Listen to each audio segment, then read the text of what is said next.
চাচ্চু বলো, এদিকে আসো। হাই চাচু। এই টাউনের গুলা কি উইকেট ডাউন হয়ে গেছে নাকি? ভালো কথা, তোমার নাম জানি কি? টুয়া ও হ্যাঁ হ্যাঁ হ্যাঁ হ্যাঁ। শেখ সাহিত্যটা তোমার কথা কত বলছে?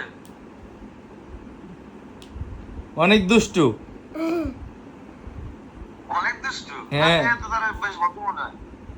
না, পুরো বাংলাদেশ পাগল বানায় ফেলাইছে। ভুলে গেছিলাম যে সে আরিফ ভাইয়ের মেয়ে। কাউরে ছাড় দিয়ে কথা বলে না। বলবে কেন ভাই? কেন বলবে ভাই? আমারও তো 4 মাস হয়েছে বাচ্চা হয়েছে। দেখলাম এই যে বাচ্চাটা মাত্রই দেখছি আমি। হ্যাঁ, ওই মানে কি জানি বলে নভেম্বরের 7 তারিখে হয়েছে ভাই। আমার যেদিন জন্মদিন হ্যাঁ হ্যাঁ, সেম ডেটে আমার বাচ্চা হয়েছে, বুঝছেন? আমার যেদিন 30 বছর পূর্ণ হইলো ওদিন আমার বাচ্চা পৃথিবীতে আসে। মাশাআল্লাহ মাশাআল্লাহ। হ্যাঁ ভাই, এটা মানে ফেনোমেনাল ঘটনা। আমি এমনি চাইছিলাম আসলে